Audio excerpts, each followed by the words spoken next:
एक जागा जिथे प्रत्येक मशीन नाही तर एक संधी आहे स्वतःला घडवण्याची। ही जागा म्हणजे Chhajed fitness club, Rahuri factory मधील सर्वात विश्वसनीय आणि हायटेक जिम। महिलांसाठी स्वतंत्र batches and trainers, 100% safe and positive environment, AC सह पूर्ण सुविधा असलेली gym, hitech equipments, full body workout साठी योग्य। तर यायचं कुठे आहे? Chhajed fitness club, Tarabad road, Rahuri factory. आवाज जनतेचा, लढा सर्वसामान्य जनतेच्या न्याय व हक्कांसाठी। राहुरी शहरातील तनपुरे खळवाडी नंबर 2 इथं शिव आदर्श प्रतिष्ठान यांच्या वतीनं कुटुंब प्रबोधन या विषयावर प्रेरणादायी व्याख्यानाचं आयोजन करण्यात आलं होतं।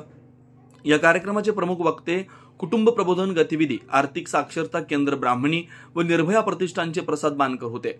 यावेळी त्यांनी कुटुंबातील संवाद, मूल्य शिक्षण आणि आजच्या काळात कुटुंब एकत्र ठेवण्याचं महत्त्व यावर सखोल मार्गदर्शन केलं। व्याख्यानात महिलांचा विशेष सहभाग लक्षवेधी ठरला। महिलांनी मोठ्या उत्साहाने सहभाग घेतल्याने कार्यक्रमाला एक वेगळं स्वरूप प्राप्त झालं। यावेळी मंडळाचे अध्यक्ष शंकर अशोक तनपुरे, पारस, दिलीप तनपुरे, रोहन तनपुरे यांच्यासह एकनाथ तनपुरे, रावसाहेब तनपुरे, संतोष तनपुरे, ललित तनपुरे, सूरज तनपुरे, वैभव तनपुरे, बंटी शिंदे, अंबादास राऊत, अनिकेत राठोड आदी मान्यवर उपस्थित होते। कार्यक्रमाला परिसरातील नागरिकांनी मोठ्या संख्येने उपस्थिती लावून कुटुंब व्यवस्थेच्या संवर्धनाबाबत सकारात्मक संदेश घेतला। आवाज जनतेसाठी श्रेयस लोळगे, राहुरी शहर। करू त्यावेळेस आमचं खऱ्या अर्थाने हस्तक्षेपाचं कुटुंब होईल आणि हे शिकण्यासाठी आम्हाला फार काही दूर जाण्याची गरज नाही। हे सगळं पूर्वीचंच आहे, फक्त ते आठवायचंय आणि पुढच्या पिढीला द्यायचंय। आणि पुढच्या पिढीला देताना ज्या काही दुसऱ्या चुकीच्या गोष्टीचं अतिक्रमण आमच्या घरामध्ये होतंय ना, ते अतिक्रमण कसं दूर करता येईल, ते दोष कसे दूर करता येतील आणि आमचं जुनं ते सोनं असणारं आमचं जे संस्कार, आमची जी संस्कृती आहे ती कशी आमच्या घरात रुजवता येईल हे पाहणं आता कर्मप्राप्त होणार आहे। आणि याच्यावर फार आपल्याला चिंतन करणं गरजेचं आहे। आमचे ज्ञानोबा माऊली म्हणतायत, एवढी मोठी ज्ञानेश्वरी लिहिली, ज्ञानेश्वर महाराजांनी सांगितलं नाही काय म्हटले ज्ञानेश्वर महाराज? ती जी ओवी, एक तरी ओवी लिहावी म्हटले का? एक तरी ओवी वाचावी म्हटले का? नाही। मग काय म्हटले? एक तरी ओवी अनुभवावी। का बरं असं म्हटले असते?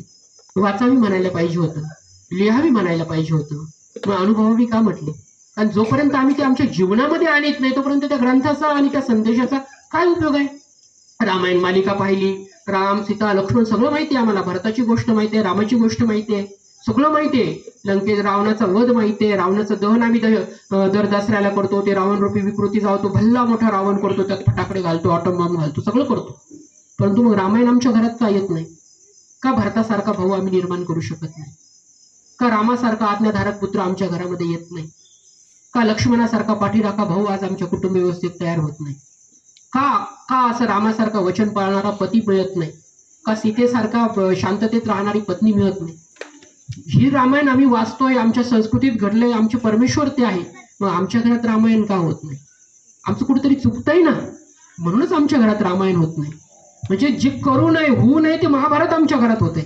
म्हणजे मग आम्हाला काय करावं लागेल? आम्हाला राम अभ्यासावे लागतील। काय?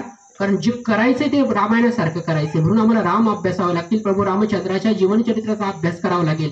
मग आम्हाला खऱ्या अर्थाने राम अनुभवावं लागतील आणि ज्या दिवशी आम्हाला प्रभू राम कळतील त्या दिवशी जीवनात काय करायचं ते कळेल। आणि रामानंतर आम्हाला कृष्ण अभ्यासावे लागतील, कारण कृष्ण अभ्यासल्यावर कळेल की आम्ही काय करू नये हे कळलं आणि काय करावं हे कळलं।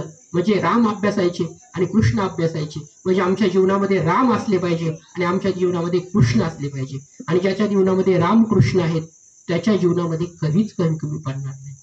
नवनवीन घडामोडी आणि सत्य बातमी पाहण्यासाठी आजच आमच्या YouTube चॅनलला सबस्क्राईब करा, शेअर करा आणि लाईक नक्की करा।